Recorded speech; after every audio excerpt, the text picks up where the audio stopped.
สบายดีทุกคนที่อยู่ในเพจหัวใจนำทางแห่งความสุขนะมื้อนี้มาเดสองแล้วจ้าเนาะมาเดสองกันแล้วแต่บอกว่าก่อนที่เราจะเข้าเนื้อหาหรือว่าก่อนที่เราจะเข้าเนื้อเรื่องเนาะตู้ขอแบ่งปันเรื่องราวดีๆให้ก่อนบอกเลยว่ามื้อนี้หัวข้อเด็ดอีกด้วยมาเดี๋ยวนะขอแบ่งปันแป๊บนึงแป๊บเต้นท่าไว้บอกเลยว่าหัวข้อมื้อนี้เด็ดดวงเลิศมากๆนะมาจ้าเดี๋ยวขอแบ่งปันแป๊บนึงนะมาเขียนหัวข้อแป๊บนึง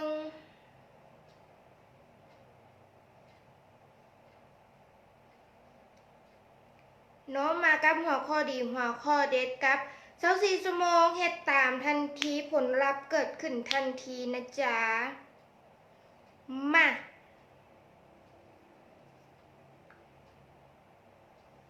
โอเคแชร์แล้วแป๊บแชร์แล้วลืมแท็กหรือยังนี่ แชร์แล้วลืมแท็กเนาะแป๊บนึงแท็กหมู่ครูแท็กคนที่เขาหักเข้ามานะจ๊ะบอกเลยว่า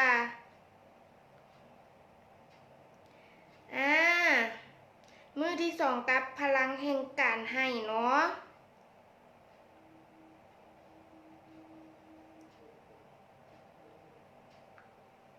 มาเดี๋ยวตู้ค่อยไปเปลี่ยนไม้เนาะเดี๋ยวตู้ค่อยไปเปลี่ยนไม้ตอนนี้เอาเบิกบานและเอามันกันก่อนมาเอาความมันเอาความเบิกบานมาฝากทุกคนนะจ๊ะสถานีแห่งความสุขเปิดแล้วจ้า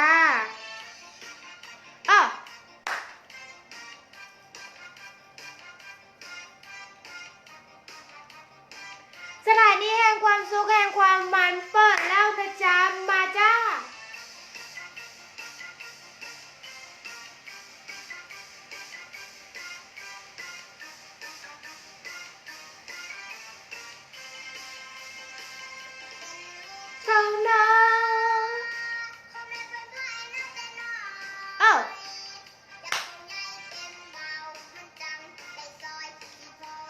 นะ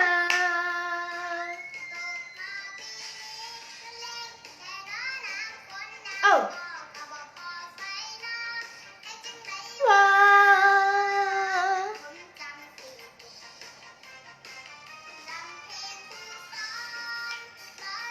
อนุบาลขี้ไก่โปงเคยร้องเต้นโชว์มาลงมาแค่ลงมาหน้าตัวหุ่มให้ทรงคอยเปียกให้เสื้อคอยเปียก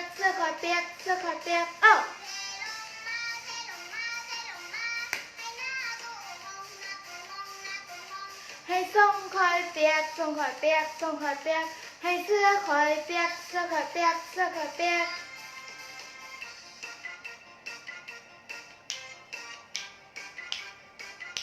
ลูกมาแล้วใส่ความเบิกบานเนาะลูกมาแล้วใส่ความเบิกบานเพื่อเปลี่ยนแปลงวิถีชีวิตของเรานะจ๊ะขี้ไก่โปงต้อยกา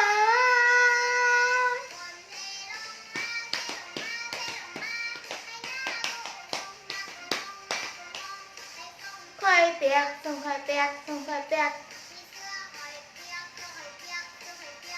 บอกเลยว่าอยู่ในโฮมเนาะ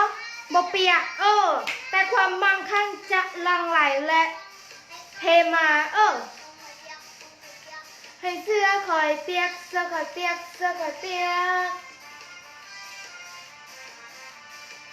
บอกเลยว่าขอต้อนรับทุกคนเข้าสู่เพจหัวใจนำทางแห่งความสุขเนาะบอกเลยว่ามื้อนี้กำลังจะเปลี่ยนชื่อเพจแต่เปลี่ยนบ่ได้บ่เป็นหยังอ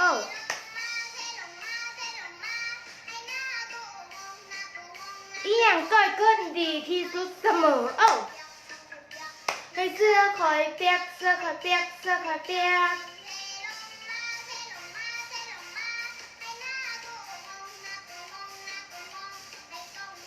เมื่อมีความสุขเนาะทุกอย่างสำเร็จได้เมื่อมีความสุขมีความเบิกบานทุกอย่างสำเร็จได้อย่างแน่นอนมาก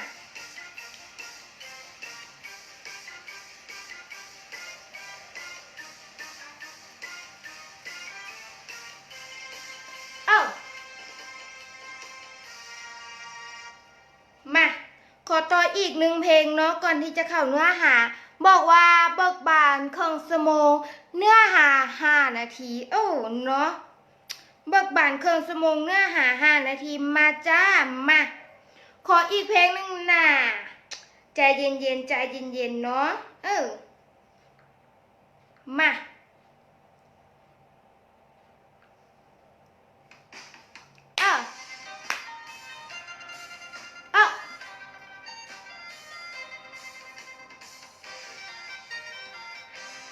มายิ่งเบิกบานยิ่งเงินเข้าบอกเลยว่าผู้ใดได้ปลูกต้นเงินนำพวกตูมวันนี้มันโคตรของโคตรโชคดีอย่างแน่นอนนะจ๊ะ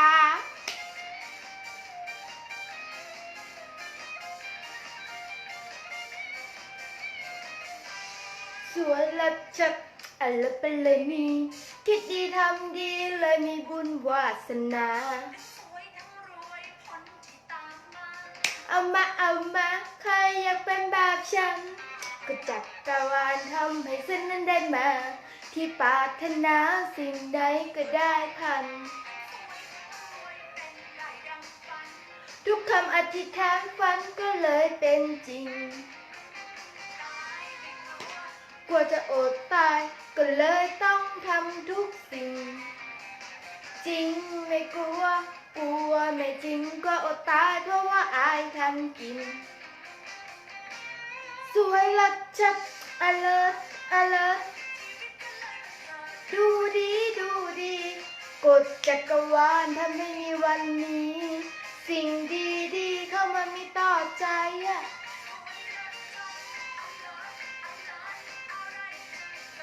ไม่เคยหวั่นไหวพรสวรรค์ฉันเป็นเองได้เพราะฉันเชื่อในกฎจักรวาล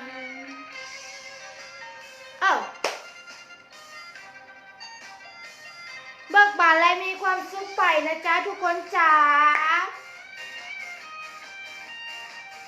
ยิ่งเบิกบานยิ่งมีความสุขเนาะทุกอย่างจะประสบความสำเร็จทุกอย่างจะได้ตามที่ใจปรารถนานะจ๊ะ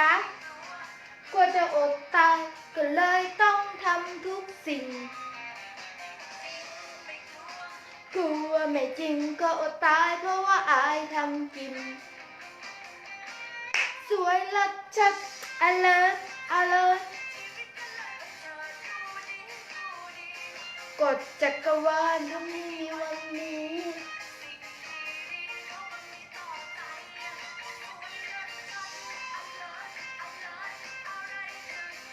ไม่เคยหวั่นไหวพรสวรรค์ฉันเป็นเองได้เพราะฉันเชื่อใน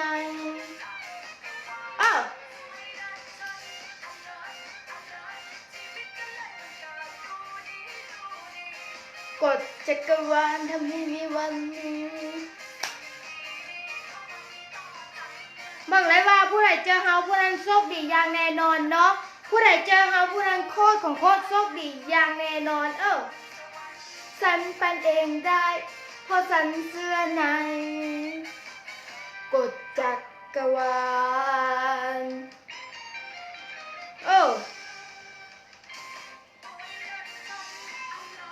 มีคนมาถามตัวเฮ้ยเชื่อในกฎจักรวาลหลายสำเร็จตูบอกได้ตรงๆว่าเชื่อ1,000,000%เชื่อ1,000,000%นั่นเองมาแป๊บนึงนะโอเคมาจ้า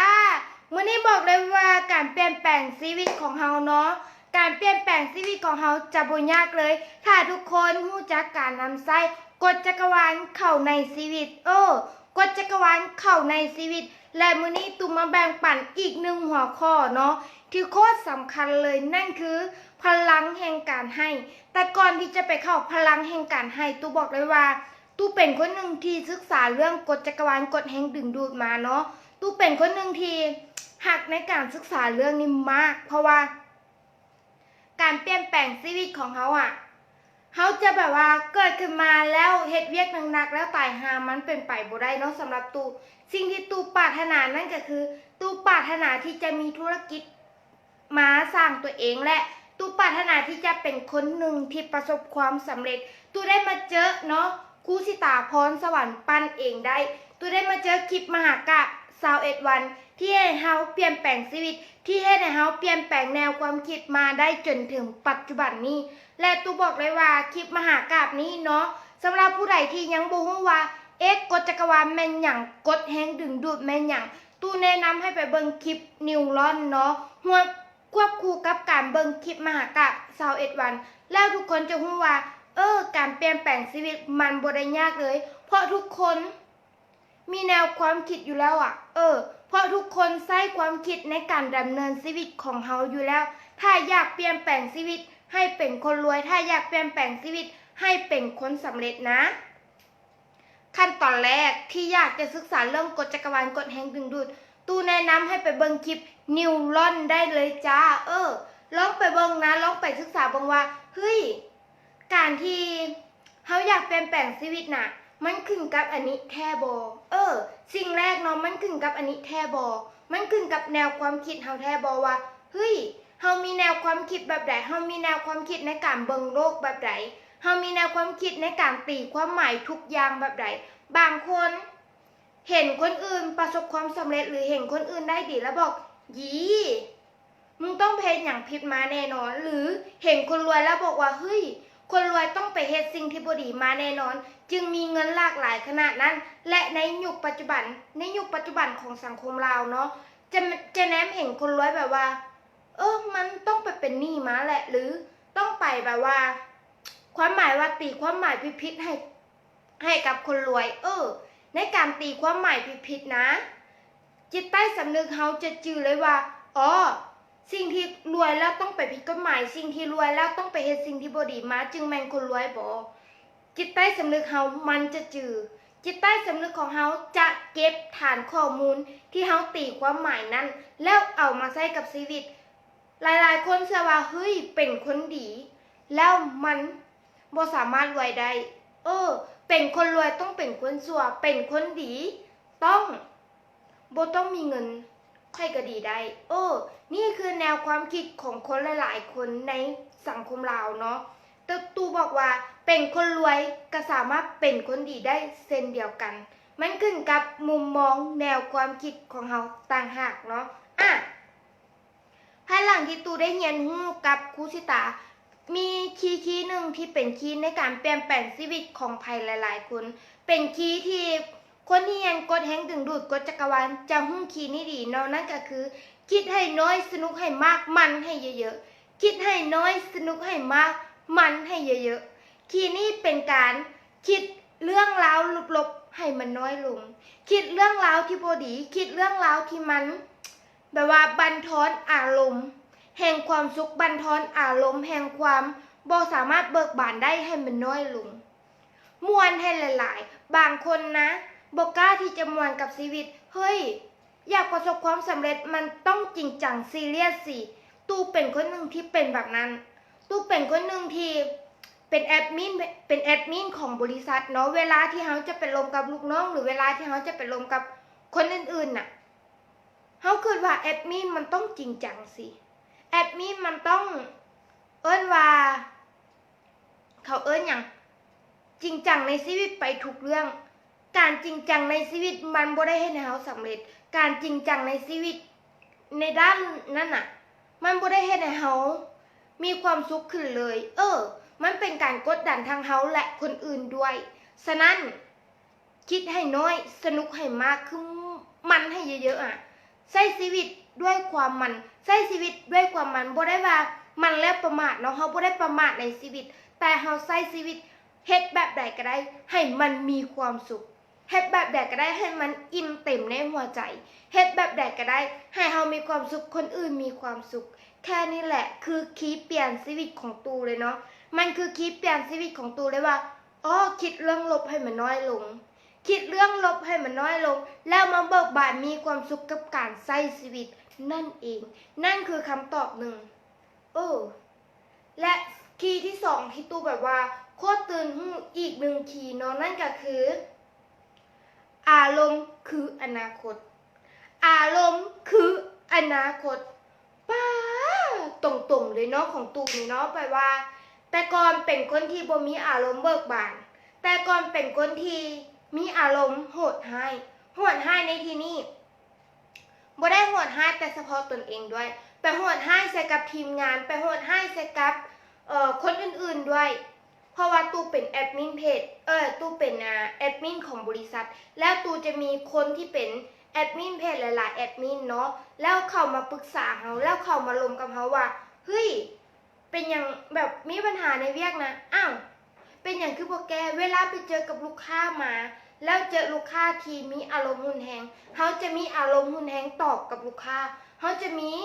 อารมณ์หุนแหงตอบกับแอดมินหรือว่าทีมงานของเขานั่นคือการใช้อารมณ์ในทางที่ผิดนั่นคือการใช้อารมณ์โดยที่เขาบอกว่าเฮ้ยการใช้อารมณ์ลบๆแบบนั้นการใช้อารมณ์แบบว่าคนอื่นให้เขามาแล้วเขาเอาไปให้ต่อมันบ่ได้เฮ็ดให้หยังดีขึ้นเลยฉะนั้นตูจึงหาก็มาตื่นรู้ว่าอารมณ์บั่นไหลนำพาชีวิตบั่นไหลอารมณ์บั่นไหลคืออารมณ์ที่อยู่ในนรกอเวจีมันบั่นไหลมันเฮ็ดให้อนาคตเฮาบ่ได้สดใสเลยมันเฮ็ดให้อนาคตเฮาแบบว่ามืดมนน่ะฉะนั้นเปลี่ยนอารมณ์คือการเปลี่ยนอนาคตเปลี่ยนอารมณ์มาอยู่ที่อารมณ์แห่งความเบิกบานปิติสุขอารมณ์แห่งความอิ่มเต็มในหัวใจอารมณ์แห่งการกตัญญูรู้คุณขอบใจละลิกละลี่ในอารมณ์ของตนเองละลิกละลี่ในอารมณ์ของตนเองนำพาตนเองไปสู่แดนแห่งความสุขนำพาตนเองหรือรักษาใจของตนเองไปอยู่ในความเบิกบานเมื่อใดก็ตามที่เฮาอยู่ในความเบิกบานและมีความสุขเมื่อนั้นแหละความสุขความสำราญหรือว่าความสุขความเบิกบานความมีสิ่งดีๆมันจะหลั่งไหลเข้ามาหาเฮาทุกคนสังเกตเถอะเทวดาหรือนางฟ้าล้วนแล้วแต่มีความสุขเทวดาหรือนางฟ้าล้วนแล้วแต่มีความสุขเมื่อใดก็ตามที่เฮามีความทุกข์ให้สังเกตตัวเฮาดีๆเฮาจะอยู่ในอารมณ์คล้ายๆย่านกังวลบ่ปิติสุขเหมือนกับอยู่ในอารมณ์ของนรกอเวจีน่ะฉะนั้นจงอย่าเก็บอารมณ์นั้นมาไว้ในใจจงอย่าเก็บอารมณ์นั้นมาไว้ในใจจงอย่าเก็บอารมณ์กังวลขี้สงสัยมาไว้ในใจเลยเพราะการที่มีอารมณ์นั้นน่ะมันเฮ็ดให้เฮาบ่ประสบความสำเร็จมันเฮ็ดให้เฮาบ่ที่จะเจริญก้าวหน้าได้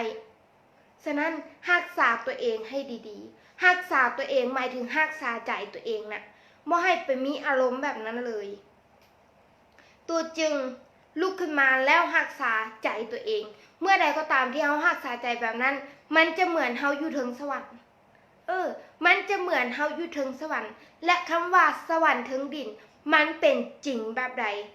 เฮ็ดให้มันเป็นจริงในชีวิตเฮาเนาะเฮ็ดให้มันเป็นจริงในชีวิตเฮากับอารมณ์ของสวรรค์ถึงดินเหมือนเฮาประสบความสำเร็จเหมือนเฮาแบบว่าได้ทุกสิ่งที่เฮาปรารถนาเนาะนี่เป็นคีย์ที่โคตรแพงเลยนะที่ตูได้เอามาบอกกับทุกคนเนาะและอีกคีย์นึงที่แบบว่าสามารถเอาไปเปลี่ยนแปลงชีวิตของผู้คนได้แบบโคตรง่ายโคตรสบายนั่นก็คือเมื่อใดก็ตามที่เฮาอยากให้เป้าหมายของเฮาเป็นจริง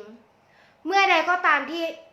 ตู้เห็นหลายๆคนตั้งเป้าหมายในชีวิตเนาะคีย์นี้เป็นคีย์ที่โคตรแพงมากและ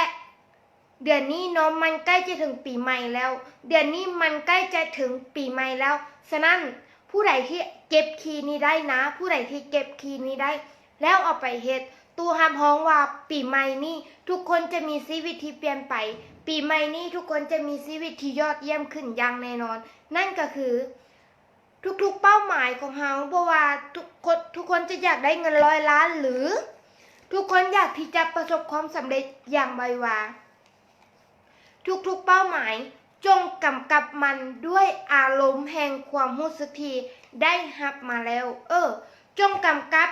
อารมณ์ของตนเองด้วยความรู้สึกว่าเฮ้ยมันโคตรสุดยอดอ่ะมันได้มาแล้วอ่ะมีอารมณ์ฟินเนาะมีอารมณ์ฟินอารมณ์อินในเป้าหมายนั้นมีอารมณ์ฟินอารมณ์อินว่าเย้ฉลองทุกๆเป้าหมายฉลองในทุกๆเป้าหมายที่เราตั้งขึ้นบ่ว่าเราจะมีแบบว่าเป้าหมายเป็น100 ล้านพันล้านหลายๆคนที่บ่ไปถึงเส้นชัยหลายๆคนที่บ่ไปถึงเป้าหมายเพราะเรารู้สึกว่ามันหลายเกินไปเพราะเรารู้สึกว่าเราบ่คู่ควรเพราะเรารู้สึกว่ามันไกลเกินไปเพราะเรารู้สึกว่าเป้าหมายเรามันคือยิ่งใหญ่แท้และตัวเราอ่ะเป็นตัวน้อยๆกระจอยลอยฉะนั้นจงกำกับเป้าหมายที่มันจะปรากฏเกิดเนาะจงกำกับเป้าหมายที่มันจะปรากฏเกิดด้วยอารมณ์แห่งความสุขด้วยอารมณ์แห่ง yes กูได้มาแล้วสุดยอด yes yes yes แบบนี้แต่ก่อนตูบ่ได้รู้เลยว่าเฮ้ยกูต้องกำกับเป้าหมายกูด้วยอารมณ์แบบนี้เลยเนาะเวลาที่เราตั้งเป้าหมายโคตรตื่นเต้นเลยแต่เมื่อเวลาผ่านไปแล้วเรารู้สึกแบบเฉยๆอ่ะระวังอารมณ์ไว้นะระวังอารมณ์คำว่าเฉยๆไว้เพราะอารมณ์เฉยๆมันจะเหมือนเป็นสัมภเวสีทางด้านผลลัพธ์อารมณ์เฉยๆคือสัมภเวสีทางด้านผลลัพธ์มันจะเฮ็ดให้เราบ่ได้ผลลัพธ์ในสิ่งที่ปรารถนาเพราะเราบ่ได้ตื่นเต้นกับเป้าหมายเพราะเราบ่ได้ตื่นเต้นกับผลลัพธ์ที่ยิ่งใหญ่นั้นฉะนั้นจงเอาใจตัวเองไปแตะที่ผลลัพธ์หลายๆคนจะหุ่นยิงกับคำว่าใจถึงก่อนตัวไปถึงเนาะคีย์นี่เป็นคีย์ของนักกีฬาหลายๆคนก็จะมักใช้เนาะนั่นก็คือเมื่อใดที่ใจไปถึงเป้าหมายเมื่อใดใจไปถึงเส้นชัยแน่นอนตัวมันจะตามหัวใจมันเหมือนกับเพจของเราเลยเนาะหัวใจนำทางแห่งความสุขและหัวใจกับความสุขมันบ่สามารถแยกออกจากกันได้ฉะนั้นจงสร้างหัวใจของเราให้มีความเบิกบานและปิติสุขให้มีความเบิกบานและปิติสุขเมื่อใดก็ตามที่เขาไปถึงเป้าหมายด้วยความฟินในอารมณ์เมื่อใดก็ตามที่เขาไปถึงเป้าหมายของเขาที่เขาตั้งไว้ด้วยความแบบว่าเย้my god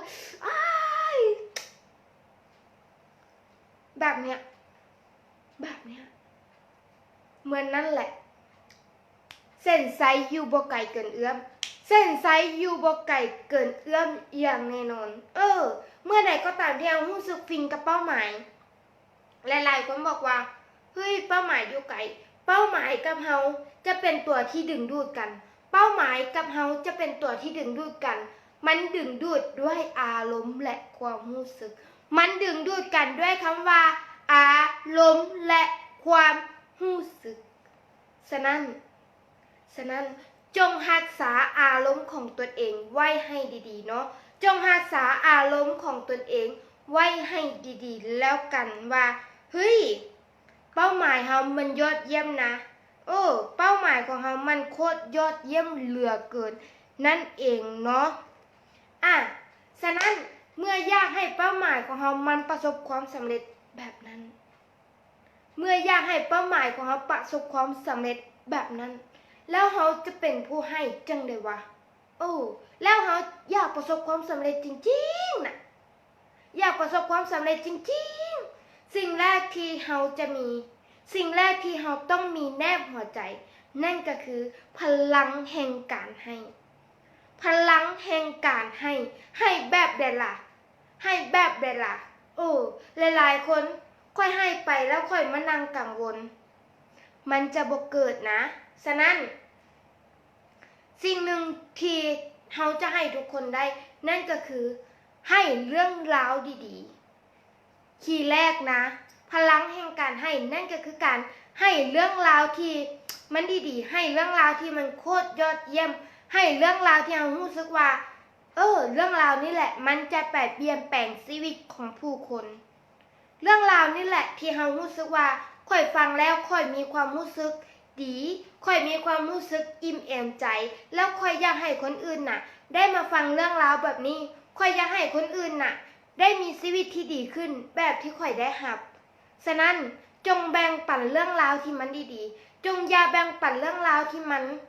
ลบๆจงอย่าแบ่งปันเรื่องราวที่มันเขาเอิ้นว่าเป็นเสื้อไวรัสทางด้านความคิดน่ะให้กับคนอื่นหลายๆคนมักแบ่งปันเสื้อไวรัสทางด้านความคิดให้กับคนอื่นหมายถึงเสื้อไวรัสที่แบบว่าลดต่ำบ่อีหยังต่างๆทุกอย่างเนาะนั่นน่ะ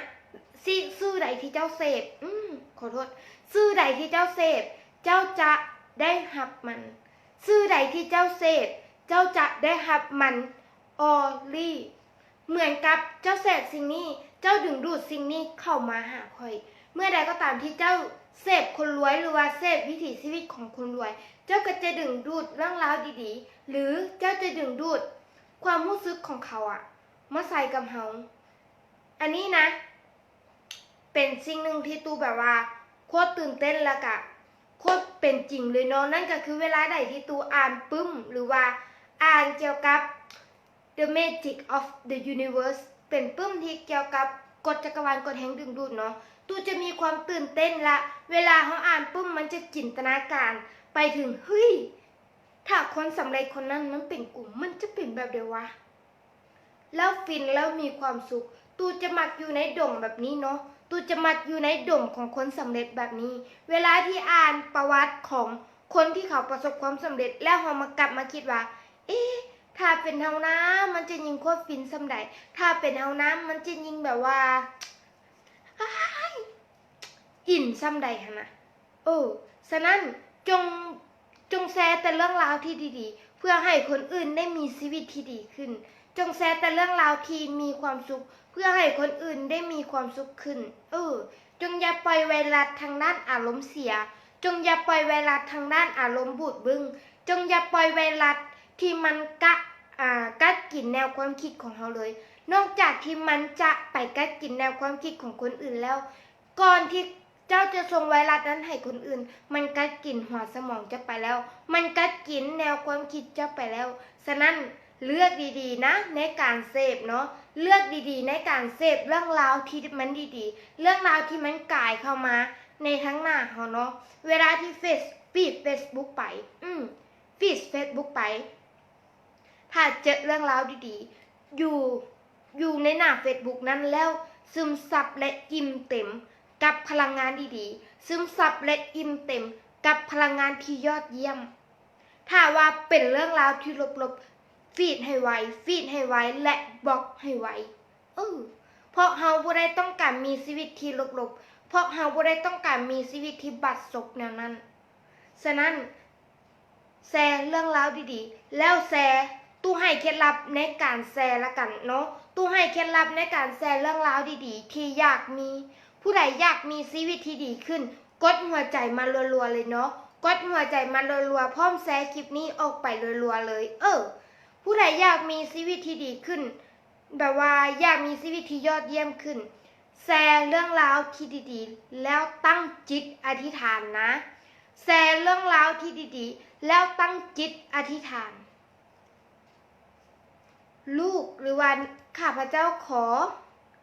แชร์เรื่องราวที่ดีๆนี้เพื่อให้ผู้คนได้ตื่นหูเพื่อให้ผู้คนได้มีความสุข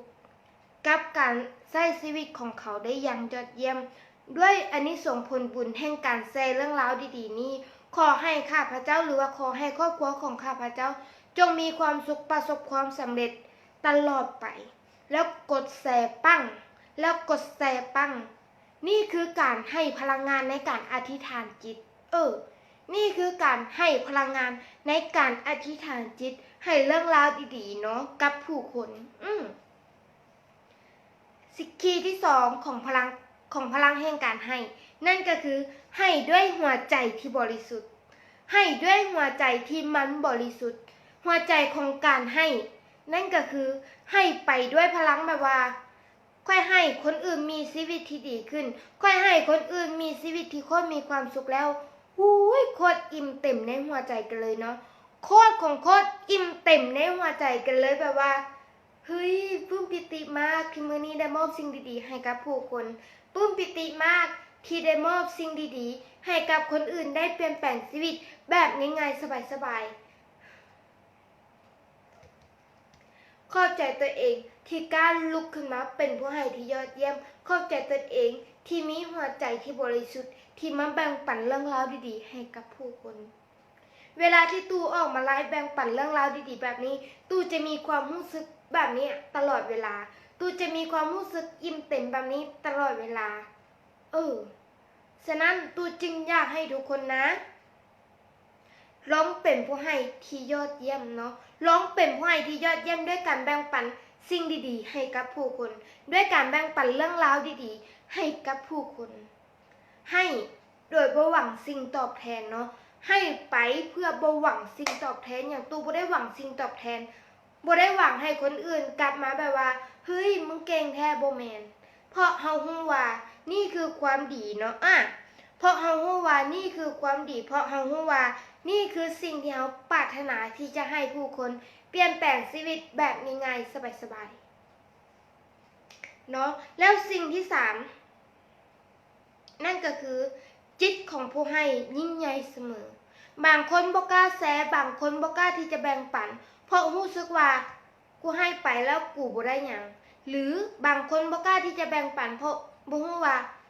จิตของผู้ให้มันต้องเป็นแบบใดวะตู่บอกเลยว่าจิตของผู้ให้นั้นยิ่งใหญ่เสมอเฮารู้ตัวดีว่าสิ่งที่เฮาให้มันยิ่งใหญ่นะทุกคนคิดเบิ่งเถอะว่าถ้ามีคนหนึ่งเขากำลังมืดมนเขากำลังอยากหาทางออกเขากำลังบ่มีทางออกในชีวิตแล้วมาเจอคลิปดีๆแบบนี้แล้วมาเจอคลิปดีๆคือคลิปที่ตู่แบ่งปันแบบนี้แล้วเขาตื่นหู้แล้วเขามีพลังที่จะดำเนินชีวิตไปต่อแล้วเขามีพลังที่จะว่ามีชีวิตที่ยอดเยี่ยมน่ะเขาจะมาขอบใจไผเขาบ่ได้จะมาขอบใจตู่ได้เขาจะมาขอบใจคนที่แชร์คลิปให้เขาและเจ้าเป็นคนหนึ่งที่บ่ได้ว่าบ่ได้ขี้ทีน่ะบ่ได้ขี้ทีความรู้บ่ได้ขี้ทีน้ำใจและสิ่งนั้นแหละเขาจะขอบใจคนที่แชร์คลิปมากเพราะว่าหยังเพราะเขารู้ว่าเฮ้ยนี่มันคือทางออกในชีวิตเพราะเขารู้ว่าเฮ้ยนี่มันคือพลังที่ยอดเยี่ยมที่ให้เขามีชีวิตที่ดีขึ้นฉะนั้นจงอย่าอายที่จะแชร์เรื่องราวที่ดีๆจงอย่าอายที่จะแชร์เรื่องราวที่มันยอดเยี่ยมให้กับผู้คนได้เปลี่ยนแปลงชีวิตเนาะนั่นแหละและเมื่อเฮาเป็นจิตผู้ให้ที่ยอดเยี่ยมแล้วเฮาต้องเป็นจิตผู้รับที่ยอดเยี่ยมเช่นเดียวกันเมื่อใดก็ตามที่เฮาแบ่งปันเรื่องราวดีๆเมื่อใดก็ตามที่เฮาแบ่งปันสิ่งที่ดีๆให้กับโลกใบนี้ให้กับทุกคนจงเป็นผู้รับที่ยอดเยี่ยมจงเป็นผู้รับที่ยอดเยี่ยมจักรวาลจะส่งของขวัญมาให้เฮาเสมอมาในทุกรูปแบบเนาะมาในทุกรูปแบบบ่ว่าจะเป็นเฮ้ยอยู่บ่ซื่อก็ได้โซ่ฟุกๆอยู่บ่ซื่อก็ได้เรื่องราวที่ดีๆเข้ามาในชีวิตอยู่บ่ซื่อก็มีคนมาสนับสนุนอยู่บ่ซื่อก็มีสิ่งดีๆเกิดขึ้นในชีวิตเฮาอย่างมากมายด้วยความอัศจรรย์ใจด้วยความมหัศจรรย์ใจว่าเฮ้ยกูแค่แชร์คลิปนะกูแค่ให้เรื่องราวดีๆกับผู้คนนะจักรวาลสนับสนุนขนาดนี้เลยว่ะหลายคนอาจจะแปลกใจว่าขอกินน้ำแป๊บนึงนะตู้ขอกินน้ำแป๊บนึงนะ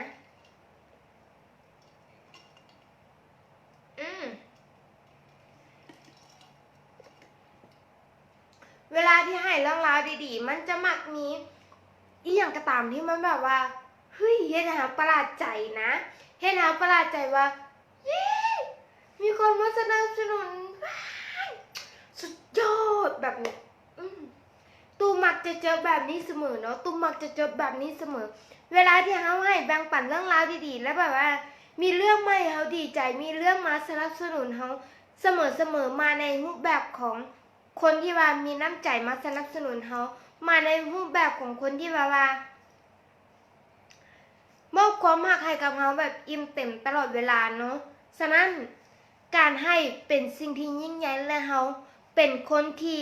เป็นผู้รับที่ยอดเยี่ยมเช่นเดียวกันฉะนั้น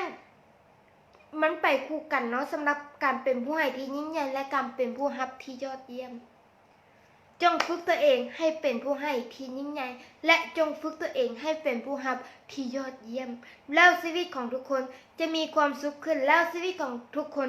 จะแบบว่าโคตรของโคตรแฮปปี้ขึ้นอย่างแน่นอนตู้เสื้อแบบนั้นเนาะตู้เสื้อแบบนั้นว่าเฮ้ยเวลาใดที่เราให้ผู้คนมีชีวิตที่ดีขึ้นเวลานั้นชีวิตเรามันกับโคตรของโคตรของโคตรดีขึ้นอย่างแน่นอนอย่าลืมนะว่าเฮ้ยจิตของเรายิ่งใหญ่เสมอจิตของเราเป็นผู้ให้ที่ยิ่งใหญ่เสมอฉะนั้นฝึกตนเองให้เป็นผู้ให้ฝึกตนเองให้เป็นผู้รับที่ยอดเยี่ยมจนกว่าจะเจอกันใหม่ในมื้ออื่นเนาะสำหรับวันนี้เข้าใจทุกการกดไลค์กดแชร์กดแบ่งปันคลิปดีๆแบบนี้ให้กับผู้คนนะจ๊ะแล้วเจอกันใหม่ในมื้ออื่นมื้อนี้ไปแล้วจ้าเนาะมื้อนี้ไปแล้วจ้าเดี๋ยวตูมาสรุปเรื่องราวที่ดีๆไว้ที่หน้าเพจแล้วกันผู้ใดที่ว่าอยากรู้เกี่ยวกับกฎจักรวาลกฎแห่งดึงดูดเนาะก็สามารถกดติดตามเพจหัวใจนำทางแห่งความสุขบ่ายตูได้นะเดี๋ยวตูมาแบ่งปันเรื่องราวดีๆตลอดเวลานะจ๊ะสำหรับมื้อนี้ไปแล้วจ้าสบายดีแล้วเจอกันใหม่นะบ๊ายบาย